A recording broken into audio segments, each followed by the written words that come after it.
마가복음 8장 34절 말씀.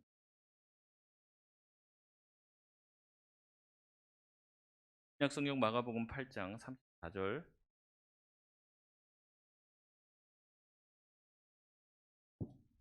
한 절인데요. 한 목소리 듣겠습니다. 시작.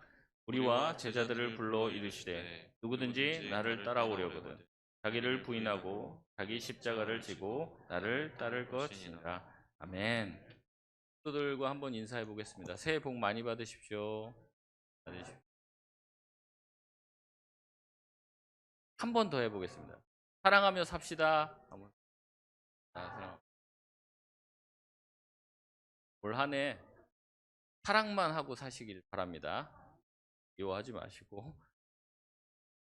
사랑할 구석보다 사실 미워할 구석이 더 잘 보입니다. 이 눈이 교정이 돼야 돼요. 하나님의 형상을 볼 수. 은혜 많이 받으시면 다 그렇게 이뻐 보입니다. 아름다워. 은혜 많이 받으시고 항상 좋은 말만 할 수 있는 바랍니다. 오늘 무리인가 제자인가라는 제목으로 같이 말씀을 나누겠습니다.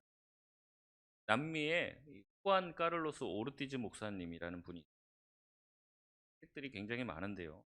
책 중에 제자입니까? 라는 책이 그 책에서 자신의 목회 이제 여정을 쭉 이야기하는데 자신이 이제 처음 부임한 교회가 200명이었는데 목회를 얼마나 잘하셨는지 한 3-4달 만에 후방 교인들이 한 600명이 또 이제 목회가 그럴 때 재미있습니다. 자기가 열심히 한 만큼 성도들도 늘어나고 은혜 받았던 사람들도 많으면 흥미가 붙는 거예요.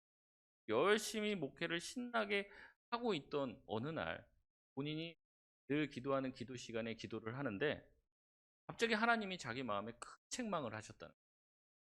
너가 지금 일을 해서 200명이라고 굉장히 들떠 있는데 내가 생각하기에 너는 잘하지 않았다.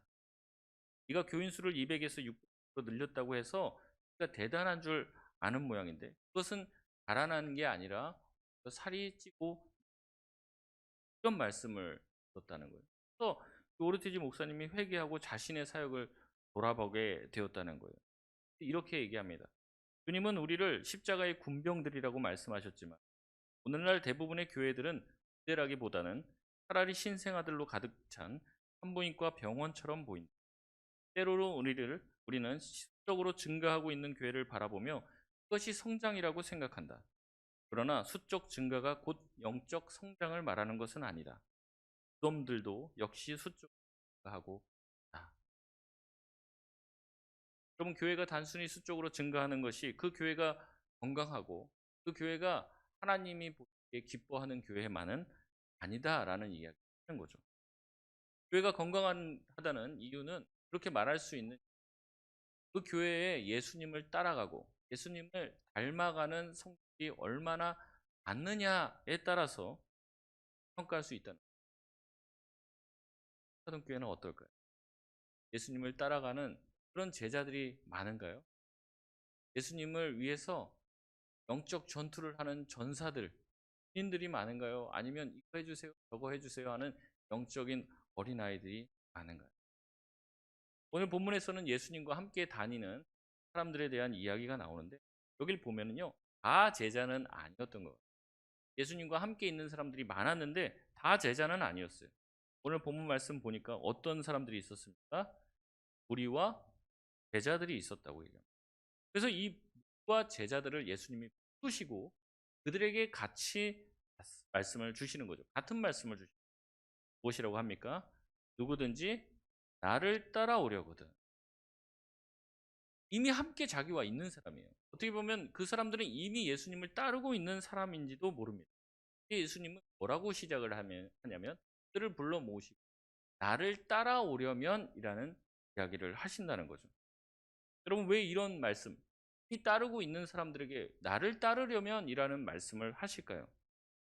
이 말씀을 좀 잘 이해하기 위해서는 말씀의 배경을 좀 알아야 됩니다. 우리가 읽지는 않았지만 이 앞절에 보면 이런 내용, 예수님과 지금 제자들이 함께 있는 곳 가이사랴 빌립보라는 지역, 이 가이사랴 빌립보라는 지역 황제 숭배, 로마의 황제 숭배가 아주 최고조에 다다른 지역입니다.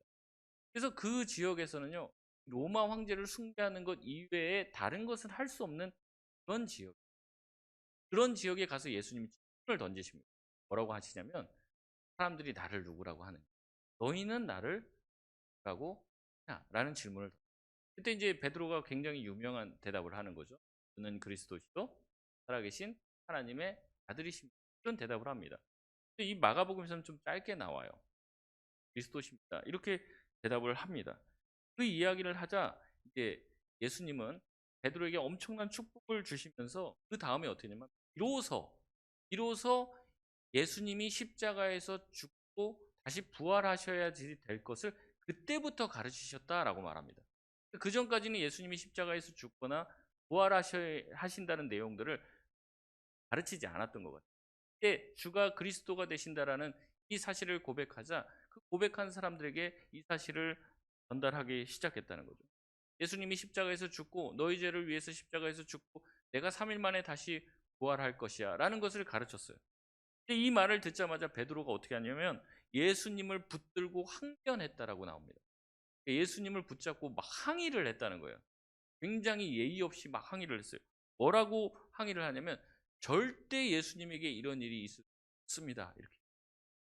절대 이런 일이 예수님에게 일어나지 않을 것입니다. 라고 얘기를 해요. 그런 얘기를 듣자 예수님 뭐라고 대답하시냐면 사탄아! 사탄아! 내 뒤로 물러나라.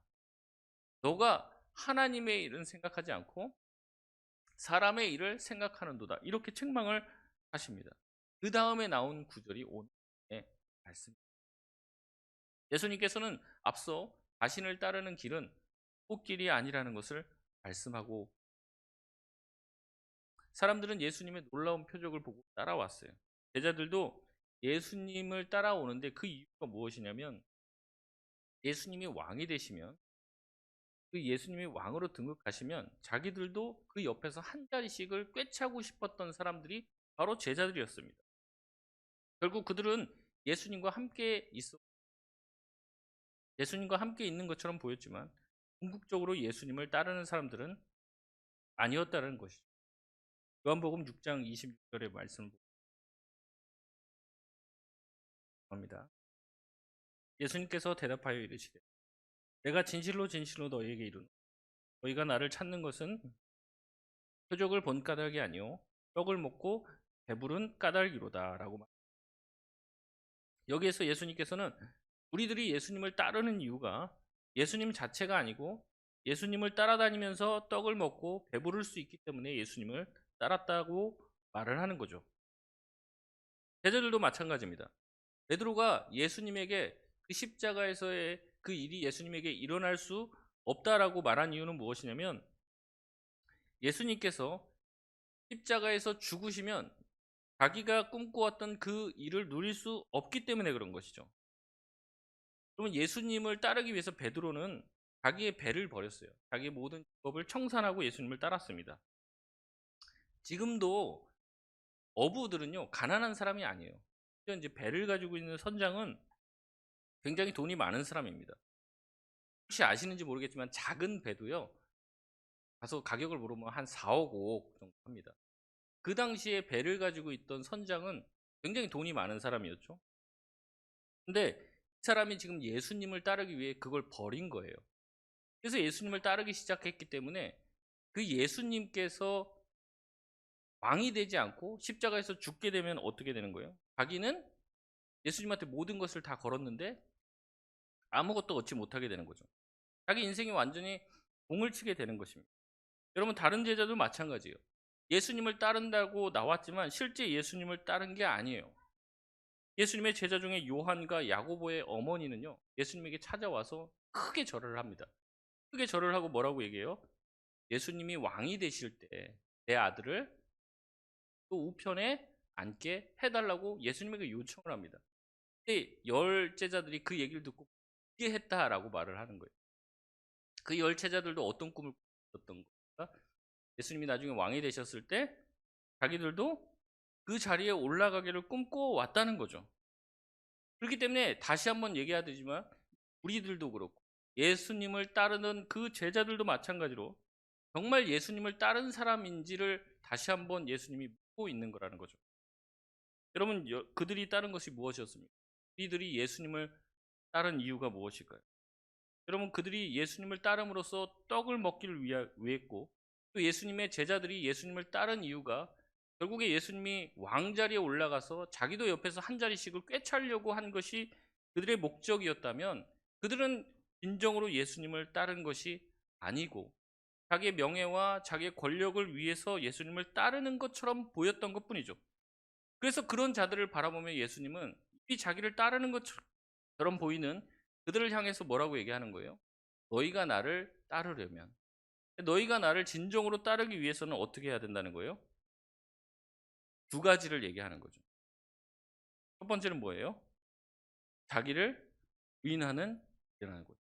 두 번째는 무엇입니까? 자기 십자가를 지는 일이라는 것입니다. 저와 여러분은 어떠십니까? 내가 따르는 것이 오직 예수님인가요? 어떻게 보면 우리가 이 질문을 해야 되는 거예요. 내가 예수님을 믿고 하나님을 섬기고 성령의 충만함을 입으려고 하는 것은 오직 하나님께 영광이 되기 위함인지, 아니면 다른 어떠한 노림수가 있는지를 우리 자신을 돌아봐야 하는 거죠. 우리가 오늘 나와서 예배드리는 것도 하나님 그분을 따르려고 하는 것이, 하나님께 영광을 돌리려고 우리가 예배하는 것인지, 아니면 우리가 다른 노림수가 있어서 하나님을 따르려고 또 예배하려고 이 자리에 나온지를 돌아봐야 한다는 것입니다. 쉽게 말해서 우리가 무엇을 위해서 사는지를 돌아봐야 한다는 거죠.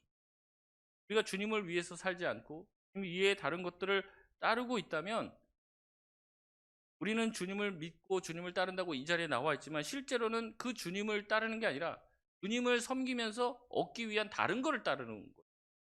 내가 예수님을 섬기면서 건강의 복을 누리려고 합니까? 그럼 우리는 사실은 예수님을 따르는 게 아니라 건강의 복을 쫓고 있는 거예요. 우리가 예수님을 섬기면서 우리가 부자가 되기를 원합니까? 그러면 사실은 우리는 예수님을 따르는 게 아니라 부자가 되는 그런 물질의 복을 쫓아가고 있다는 겁니다. 예수님은 자신이 무엇을 따르는지 모르는 이 우리와 같은 이 무리와 제자들에게 예수님을 진정으로 따르는 두 가지 길을 제시하고 있는데, 그 첫 번째가 바로 자기를 부인하라는 말씀이죠. 통신대학교 이 박재훈 교수는 자기 부인이란 그리스도의 삶이 무엇인지를 가장 잘 요약할 수 있는 표현이라고 얘기합니다.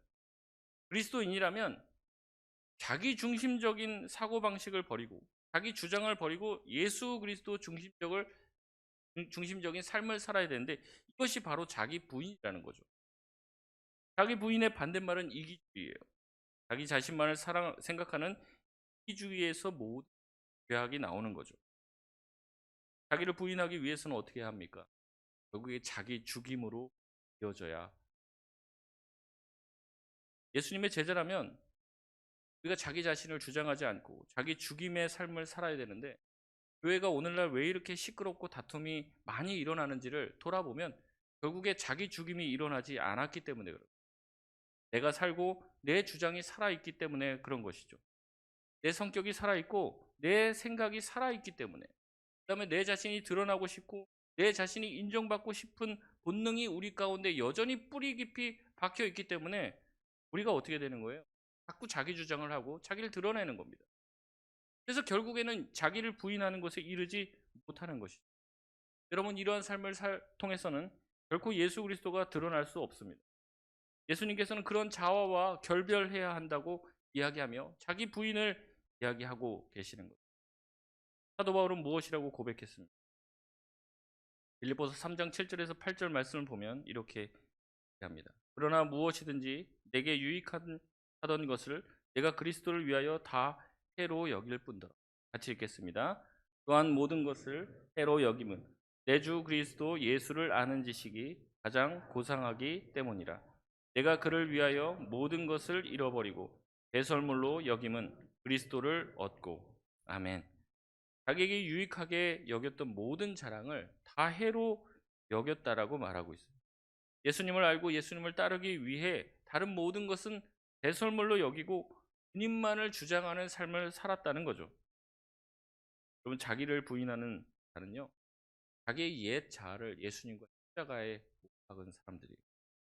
그렇게 예수님과 함께 십자가에 내 자아가 못 박혀야 주님과 함께 다시 새 사람으로 부활하게 될 수.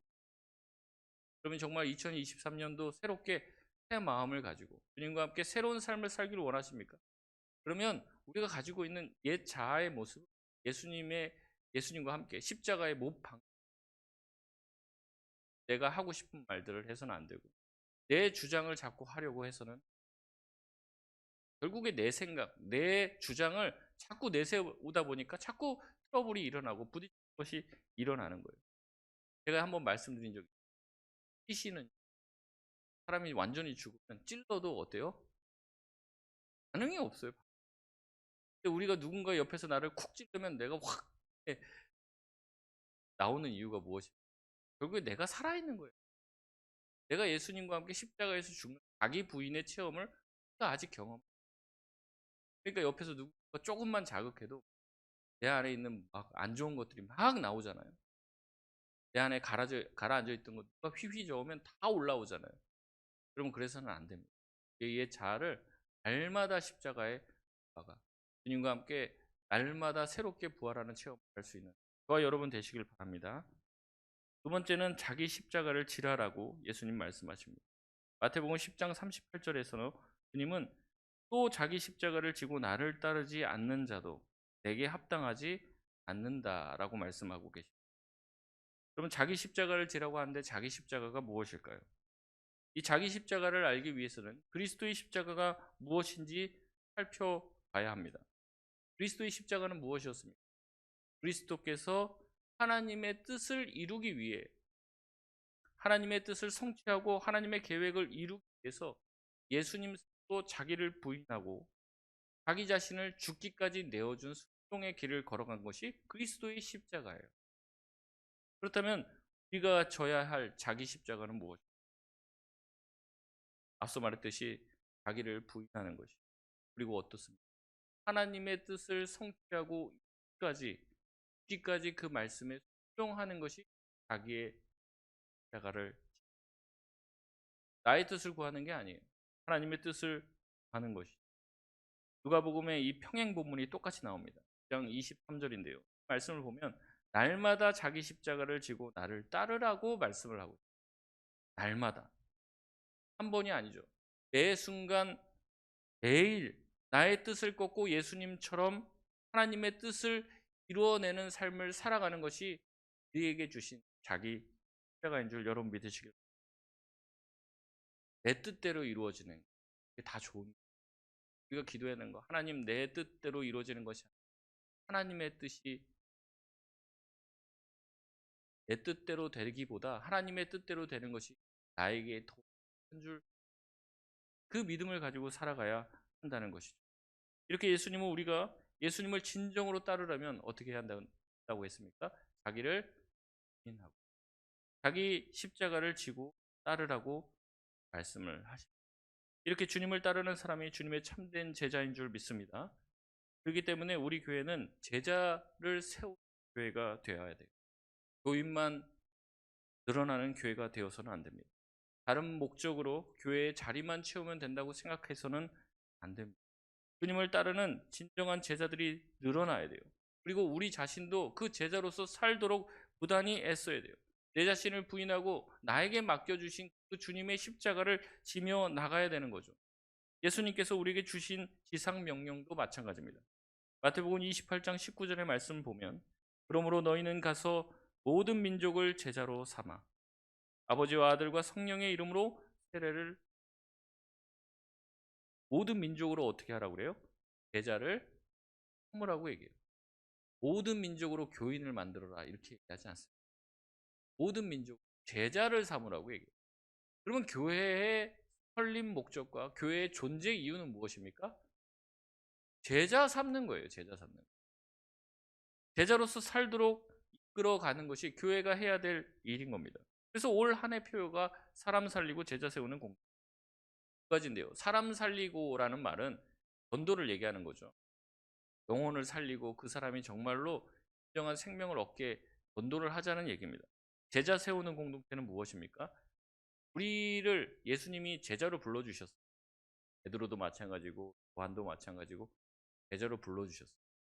사복음서의 내용을 보면 제자들이 제자답지가 근데 그들이 사도행전으로 넘어가면 어떻습니까? 완전히 이거는 180도 다른 사람들이 돼요. 완전히 정말 예수님에게 올인한 사람들이 돼요. 이 마복음서의 내용을 보면 우리가 봤을 때도 참 저렇게 어떻게 어리석은 자꾸 진리와 대답만 하는가 이런 생각이 들 정도. 제자들의 모습이 한심해요. 근데 제자들의 모습이 한심하다고 해서 예수님이 너희 내 제자 아니야 라고 내팽개치지 않습니다. 불완전해도 부족해도 예수님은 항상 그들을 제자라고 불러. 근데 그들의 삶이 제자답지 못하죠. 근데 그들이 성령을 체험하고 변화되어서 나중에 어떻게 됩니까? 제자다운 삶을 살아가는 것이죠. 이게 바로 무엇입니까? 모든 민족으로 가서 너희가 제자를 삼으라는 말씀입니다. 그래서 우리는 교인으로 부름받은 게 아니에요. 집사로, 권사로, 장로로 부름받은 게 아니에요. 우리가 무엇으로 부름? 제자로 부름. 문제는 뭐냐면 제자답게 사느냐 마느냐예요. 가끔 우리가 기도할 때 보면 그런 얘기합니다. 하나님 우리가 빛과 소금이 되게 하여 주옵소서. 이렇게 얘기합니다. 예수님은 그렇게 말씀 안 해요. 우리가 뭐라고 얘기하냐면 너희가 빛과 소금이다라고 해요. 소금과 빛이다라고 얘기해요. 그러면서 뭐라고 얘기하시냐면 소금이 그 맛을 잃으면 바깥에 버려서 사람들한테 밟을 뿐이다라고 얘기하는 거죠. 그러니까 우리가 소금인데 소금이 맛을 잃으면 안 된다는 거예요. 무슨 말씀입니까? 제자인데 제자답게 살지 못하면 많은 사람들의 손가락질을 받게 된다는 거죠. 우리는 다 제자로 부름받았습니다. 하나님께서 교인으로 우리를 부르신 게 아니에요. 하나님께서 우리를 예수 그리스도의 참된 제자로 부르신 줄 여러분 믿으시길 바랍니다. 각 사람을 그렇게 부르었어요. 우리의 사명은 무엇이냐면 내가 제자라면 제자답게 살아야 함이 우리의 과제인 거예요. 제자가 돼야 되는 게 아닙니다. 이미 제자십니다. 다 예수님의 제자예요. 제자답게 사느냐예요. 그러면 제자는 어떤 사람입니까? 저도 많은 학생들이나 이렇게 다 만나지만 다 제자라고 부르진 않아요. 어떤 사람을 제자라고 합니까? 스승과 똑같이 살아가는 사람. 스승과 같은 생각을 하는, 스승과 같은 마음을 가진 사람. 그런 사람을 제자라고 하잖아요. 그러니까 돌아봐야 됩니까? 돌아봐야 됩니다. 우리는 어떻게 생각하고 살아가고 있는가? 우리는 예수님처럼 생각하고 예수님처럼 살아가고 있는가? 제가 말씀드렸습니다. 예수님처럼 살아가려면 어떻게 하나? 내가 있는 그 자리에 딱 바꿔서 넣으면 돼요. 바꿔서. 제가 어디를 딱 예를 정확하게 들기가 애매한데 만약 이제 성가대를 하면 예수님이 성가대를 하면은 어떻게 하셨을까? 그걸 생각하면 우리가 어떻게 해야 될지 답이 금방 나옵니다. 예수님이 그 일을 맡으시면 예수님이 십자봉사를 맡으면 어떻게 하셨을까? 예수님이 청소를 맡으면 어떻게 하셨을까?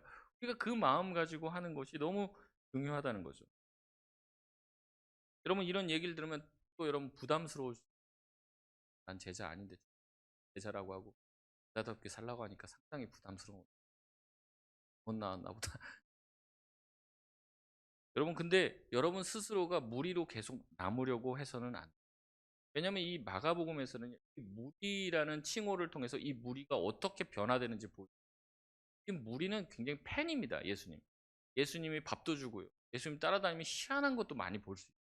예수님 졸졸 따라다녀요.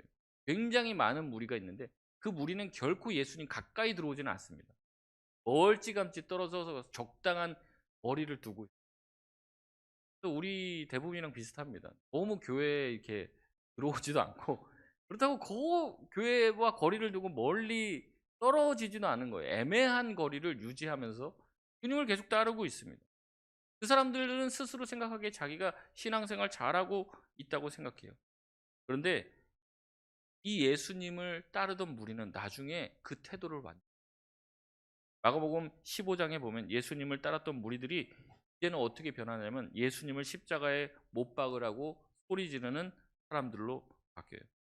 대제사장의 충동에 넘어가 빌라도에게 십자가에 못 박게 하소서라고 요구하며 소리를 지르요.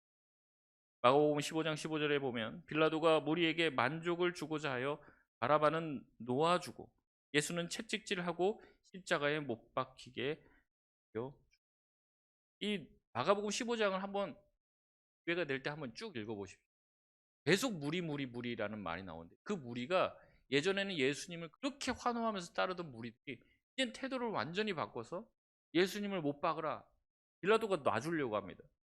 근데 무리들이 막 충동을 받아서, 대제사장의 충동을 받아서 십자가에 못 박으라, 바라바를 놔줘라, 이렇게 하면서 예수님을 못 박는데 결정적인 역할을 하는 것이 바로 무리가 됩니다. 여러분, 우리가 계속 교회의 무리로 남아 있으면요, 이렇게 될 확률이 높아요. 제가 예전에도 말씀드렸던 것 같은데, 이 안티 기독교 사이트 들어가 보잖아요. 여기에 있었던 분들이 대부분 교회 내 무리로 있었던 사람들인 것 같아요. 다 안티 기독교 사이트 들어가 보면요, 다 교회 다녔던 사람들입니다. 교회 안 다녔던 사람들이 교회를 미워하는 게 아니라 교회 다녔던 사람들이에요.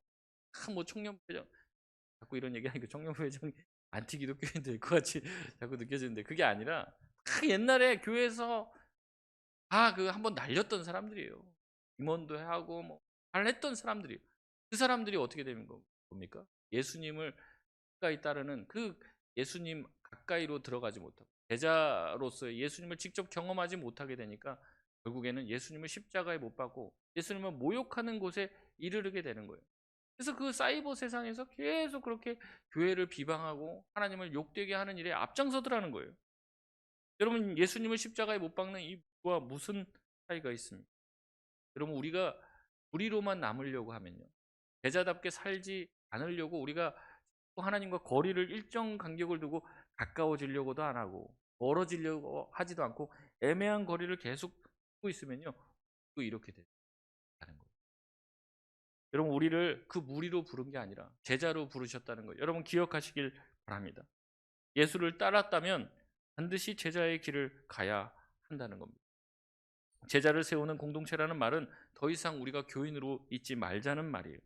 여러분, 우리가 다시 한번 제자로 주님께서 우리를 불러주셨다는 것을 기억하며 반드시 그 길을 걸어가기로 결단할 수 있는 저와 여러분 되시길 바랍니다. 말씀을 마치겠습니다.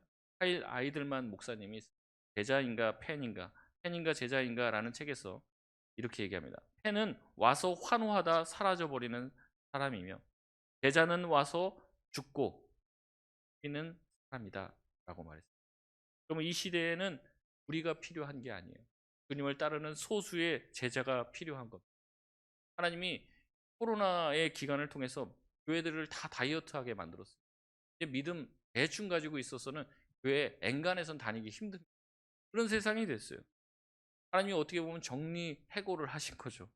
소수 정예만 남았습니다. 근데 그 소수 정예조차도 주님께 더 가까이 가지 않고 일정 거리를 둔다면 그분들도 나중엔 예수님을 십자가에 못 박는 자리까지 나아갈 수 있어요. 주님은 지금도 찾고 계십니다. 소수의 주님을 따르는 제자, 주님을 닮고 주님처럼 생각하고 주님처럼 말하고 주님처럼 같은 마음을 품을 수 있는 사람을 찾으신다는 거죠. 그런 헌신된 소수를 통해서 하나님께서는 반드시 자기의 일을 행하실 줄 믿습니다. 우리가 자기를 부인하고 자기 십자가를 지길 원할 때 그런 우리 송파동 교회를 사용하셔서 하나님이 하나님의 위대한 일을 반드시 일하리라 믿습니다.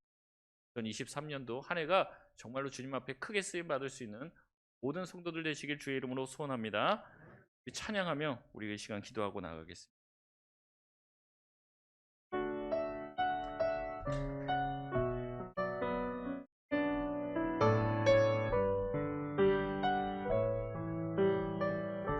주님 다시 오실 때까지, 주님 다시 오실 때까지 나는 이 길을 가리라.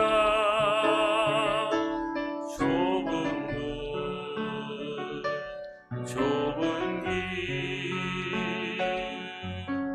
나의 십자가 지고 나의 가는 이 길 끝에서 나는 주님을 보리라. 영광의 내 주님 나를 맞아주시리. 주님 다시 오실 때까지, 주님 다시 오실 때까지 나는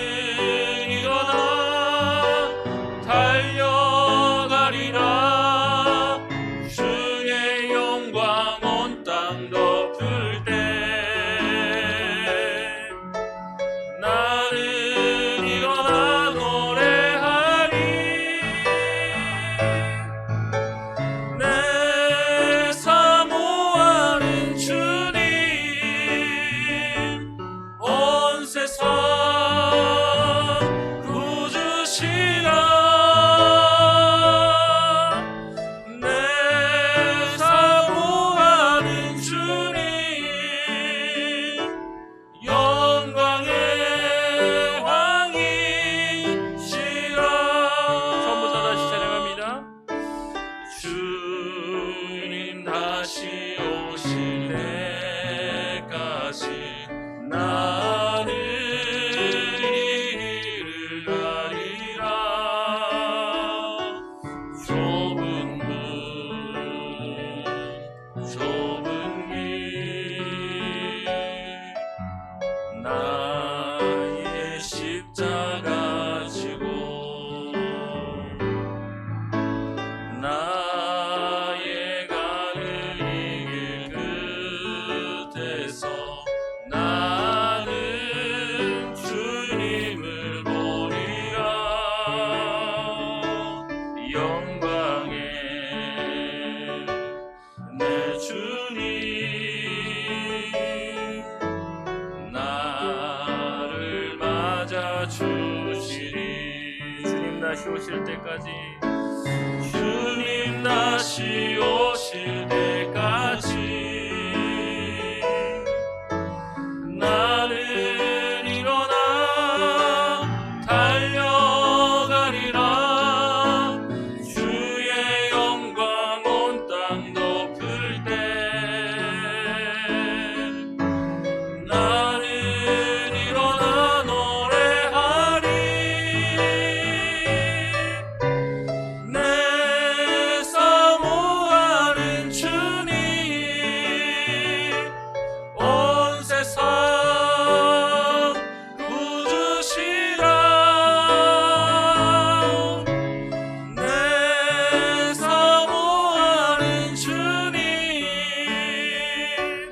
영광의 왕이시라. 우리 시간 합심해서 기도하겠습니다. 주님, 우리가 주님 오실 때까지 우리가 자기를 부인하고 자기 십자가를 지는 제자의 길을 가게 하여 주시옵소서. 혹시 우리가 주님을 따르는 것이 진정 주님을 따르는 게 아니라 주님 이외에 다른 노림수를 가지고 다른 이득을 얻고자 우리가 주님을 따르고 있지는 않았습니까? 주님, 우리가 주님 한 분만으로 만족하며 주님 한 분만을 따를 수 있는 인생이 되게 하여 주시옵소서.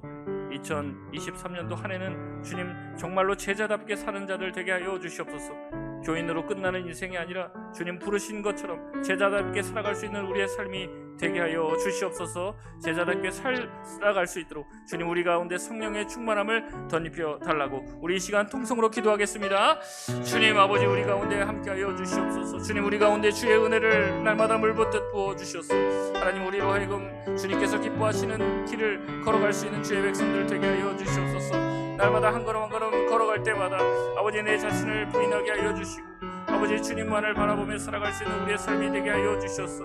아버지 십자가에 못 박히신 예수 그리스도께서 걸어가셨던 그 길을 믿음으로 걸어갈 수 있는 주의 백성들 되게 하여 주시고 주님을 사랑하는 마음으로 살아갈 수 있는 자들 되게 하여 주시옵소서. 아버지, 우리 가운데 계신 주님, 우리 가운데 말씀하여 주시는 주님, 아버지 주님의 말씀과 주님의 영광을 따라 살아갈 수 있는 자들 되어지길 원하오니 주님, 우리 가운데 주의 은혜를 물붓듯 부어 주시옵소서. 주님을 사랑하는 마음으로 살게 하여 주시옵소서.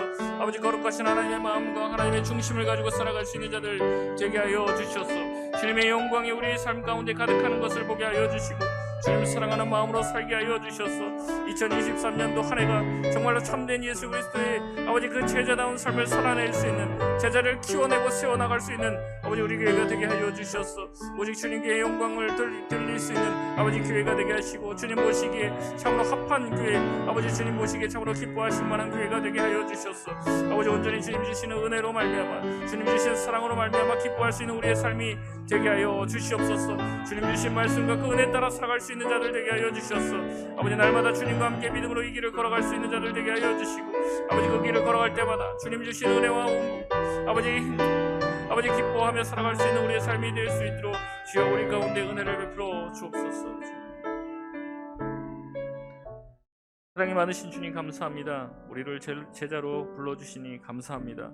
하나님, 우리같이 자격 없는 자들, 우리같이 부족한 자들을 구원해 주시기만 해도 감사한데 제자로 불러주셨사오니 하나님 제자답게 살 수 있는 능력 또한 허락하여 주옵소서. 하나님, 세상 사람들이 하나님의 교회를 욕보이고 하나님의 교회를 비난할 때 하나님 주님의 문제가 아니라 그것 우리의 문제임을 고백합니다. 하나님, 우리가 이제는 변화되길 원하오니 주님 우리 가운데 성령의 은혜를 물붓듯 부어주시고 주님의 사랑으로 덧입혀 주셔서 우리로 하여금 제자다운 삶을 살기로 결단하게 하여 주시고 그런 용기를 허락하여 주셔서 하나님 실패하더라도 다시 일어나 주님의 제자다운 삶을 살아갈 수 있는 우리 모든 송파동교회 성도들 되게 하여 주옵소서. 감사드리며 사랑이 많으신 예수님의 이름으로 간절히 기도드리옵나이다. 아멘.